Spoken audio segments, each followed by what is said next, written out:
All right. So I have tried to record using the site like 6 times and encountered an error 6 times. So now you all are going to have this weird view of my stream setup because I'm not recording this and uploading it to YouTube. I'm not. So here we go for one last time, hopefully. I have attached, along with this video, the script that I wrote, which contains all the information and can help you guys study if you would like to use it. Feel free to save it, download it yourself, or copy whatever you want from it. It is there for you. There are 4 primary types of tissues. These are epithelial, connective, muscle, and nervous tissue. Epithelial cells have an apical or top side exposed to the external environment or internal cavities or fluid, and a basal bottom side attached to the membrane or other tissue. This tissue is primarily located on the skin, lining internal organs and forming different glands. Epithelial tissue consists of tightly packed layers of cells attached to a basement membrane. Give me 1 second, I'm so sorry. After recording 6 videos, I'm slightly thirsty.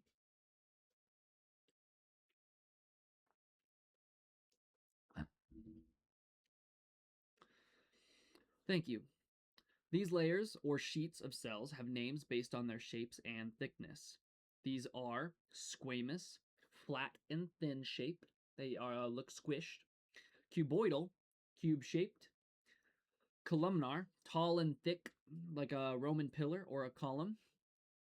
And as for their thickness, you have simple, which means 1 layer, or stratified, which means 2 or more layers. Next, you have connective tissue. Connective tissue has 3 main structures: cells, fibers, and ground substance. For a lot of this, I will be going over more information than is required to give you guys a good base to understand and hopefully to help you study. Fibers and ground substance form together to make the matrix. We will go over that again in a minute. There are 3 categories of cells: fixed cells, which contain fibroblasts, help build the matrix; adipocytes, fat cells that store excess nutrients; and macrophages, large white blood cells that eat pathogens. Macrophages literally translates to big eater, fun fact. The next category is immune cells. You have mast, white blood cells that reside within connective and mucosal tissue; lymphocytes, another type of white blood cell that assists in fighting infection; and neutrophils, common white blood cell, or the most common white blood cell that resides within the bloodstream. The next category is specialized cells. These consist of chondrocytes. They produce and maintain the matrix within the cartilage. And astrocytes. They reside within the bone, acting as sensors and balancing calcium. Next, you have 3 categories of fibers: collagen fibers, thick, strong protein fibers that resist pulling forces and provide tensile strength, found in tendons and ligaments; elastic fibers, stretchy fibers made of elastin that allow tissues and organs to stretch and recoil, such as blood vessels; and reticular fibers, thin, delicate collagen networks that form a supportive framework for organs like the liver and lymph nodes. The last bit we have here for the main structures is the ground substance. It is a clear-like gel fluid that fills the space between cells and fibers, cushioning internal structures and assists in waste and nutrient division. Again, the ground substance and those fibers that we just went over form together to make what is called the matrix. Now we get on to the connective tissues. The connective tissues each have a category which breaks down into the different tissues within that category, and we're going to go over all of them here, or as many as I know at the top of my head. So loose connective is a soft, flexible tissue that holds organs, blood vessels, and nerves in place. Within loose connective tissue, there is areolar tissue, the most common form, acting as a general packing material and cushion between muscles; adipose tissue, also known as body fat, storing energy and insulating and protecting organs; reticular tissue, which forms a fine supportive mesh or framework for soft organs like lymph nodes, spleen, and bone marrow. All of that falls under loose connective tissue. The next category is dense connective tissue, structural tissue with collagen fibers that give it strength to support muscle, organs, and bones. Within this category, you have dense regular, fibers that line up in a straight parallel row, gives a strong pull resistance in one direction. Dense irregular, fibers that point in random mixed directions, that handles stress coming from many sides at once. And elastic tissue. This contains wavy elastic fibers that stretch and snap back. The next category, or overarching category, is cartilage. Cartilage is a tough, flexible tissue that cushions joints, reduces friction, and gives shape to the ear and nose. Excuse me. Within this category, you have hyaline cartilage, smooth and strong, found at joint surfaces, the rib cage, and the respiratory tract. Elastic cartilage, highly flexible, found in the outer ear and epiglottis. I can't point to my epiglottis, it's up in here. And fibrocartilage, extremely tough, found in invertebral discs and knee menisci to absorb heavy shock. The next category that we should all know is bone, hard tissue that forms the frame or skeleton of the body. There's two categories within this, though, that are compact bone, right, that dense, hard outer layer, and spongy bone, the porous, lightweight inner layer. Also within connective tissue is blood and lymph. Blood transports nutrients and oxygen throughout the body, and the lymph assists the immune system with fighting infection and manages fluid balance.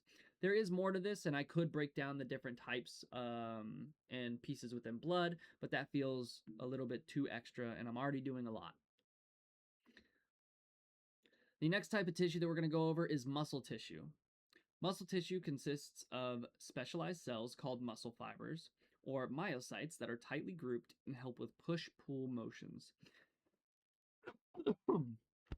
Oh, excuse me, I apologize.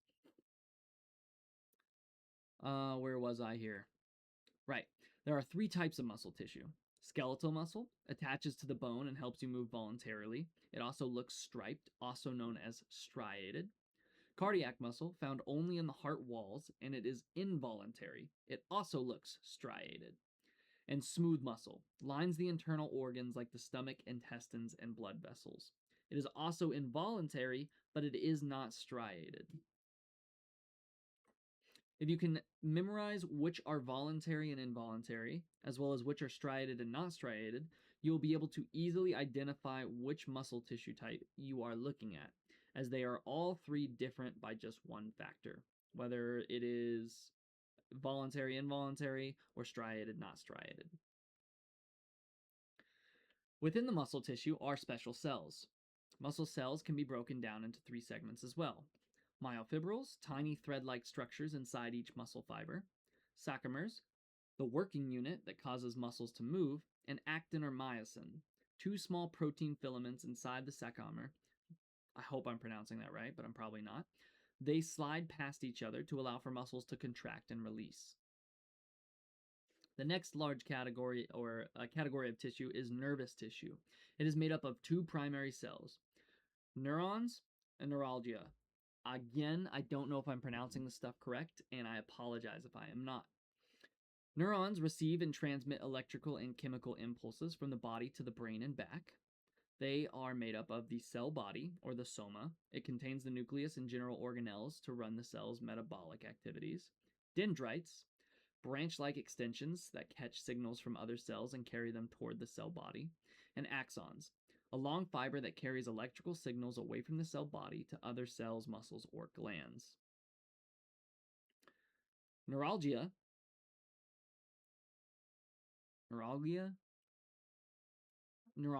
We're going to go with neuralgia for this.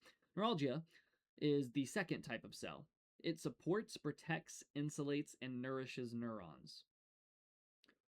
Within this category, there are multiple different types of neuralgia. You have astrocytes, which are star-shaped cells within the brain and spinal cord.